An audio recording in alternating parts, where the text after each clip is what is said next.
So, this is a devlog made in order to hold myself accountable on progress. So, what am I doing on Scratch here? Well, a lot of interesting gimmicks. The idea I have so far is that our first character, Eliza here, will be able to change her colors when you press X, and be able to fire a projectile when you press Z.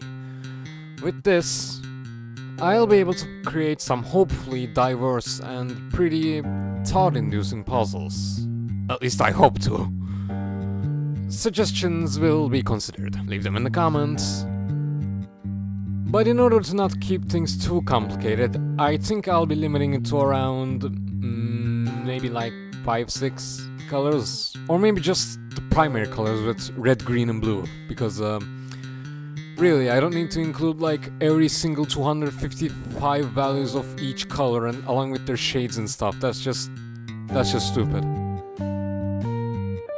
That aside, I got to work on Paint.net with recoloring the sprites I had made off-screen before recording this, and the results turned out pretty fine.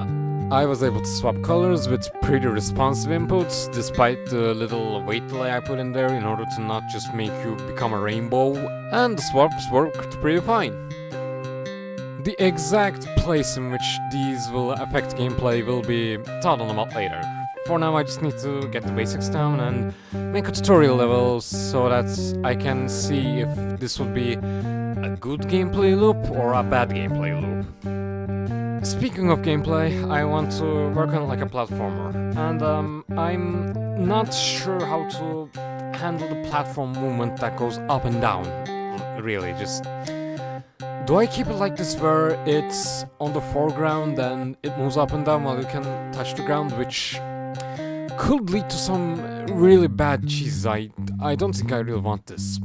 I'll probably have to look up a tutorial, or just make everything on the ground layer, which I think would work better, to be honest. Though, in the process of making, I was running into an issue where the character's hitbox was kind of wonky and made it just teleport over to the top of walls, which I need to avoid.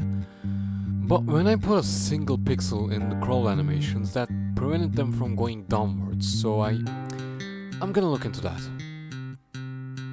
So, new day, and making a pixel wall near the costume did not work, and so I'm just gonna settle for the old solution I had, where I had the walls push you away in order to avoid climbing up them.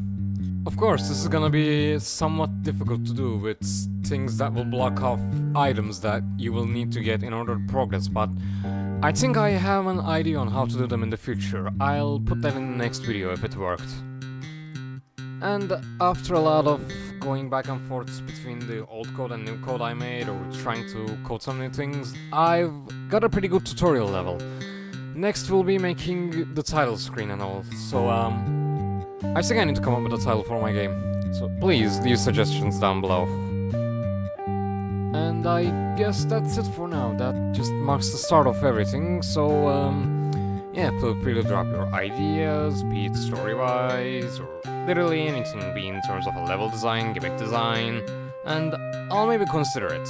After all, development is a process in which you brainstorm a lot, and see what really sticks.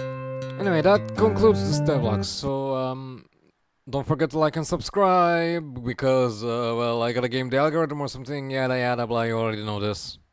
Thanks for watching, and I hope to see you in the next one, when I make decent progress, I guess.